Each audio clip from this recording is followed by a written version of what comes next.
And I found this by the smartest man in America, if not the world, Thomas Sowell. And he writes, when people in Washington start creating fancy new phrases instead of using plain English, you know they're doing something that they do not want us to understand.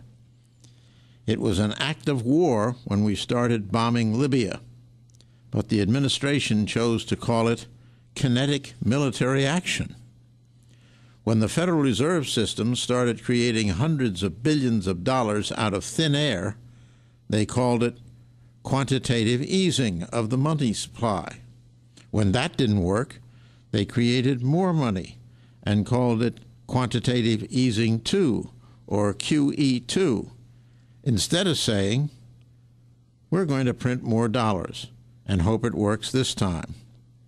But there's already plenty of money sitting around idle in banks and businesses. The policies of this administration make it risky to lend money, with Washington politicians coming up with one reason after another why borrowers should not have to pay it back when it's due, or perhaps not pay it back at all. That's called loan modification, or various other fancy names for welching on debts. It is surprising that lenders have become reluctant to lend.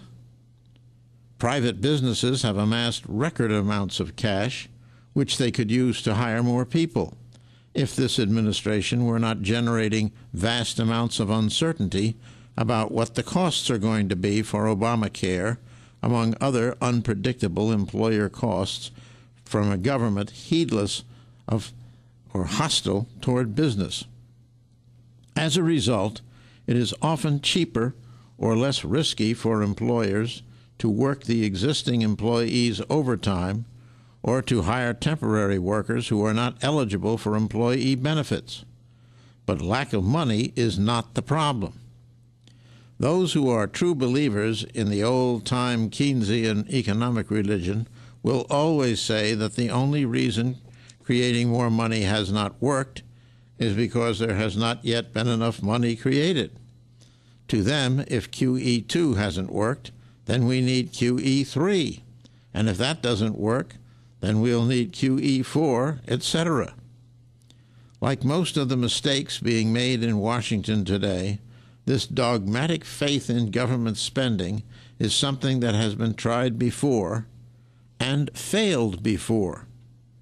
Henry Morgenthau, Secretary of the Treasury under President Franklin D. Roosevelt, said confidentially to fellow Democrats in 1939, quote, "We have tried spending money. We are spending more than we have ever spent before, and it does not work," end quote. As for the Federal Reserve today, a headline in the Wall Street Journal of April 25th said, "Fed searches for next step." That is a big part of the problem. It is not politically possible for either the Federal Reserve or the Obama administration to leave the economy alone and let it recover on its own.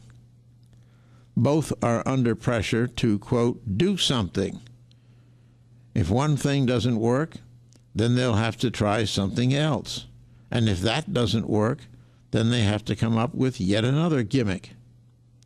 All this constant experimentation by the government makes it more risky for investors to invest or employers to employ, when neither of them knows when the government's rules of the game are going to change again.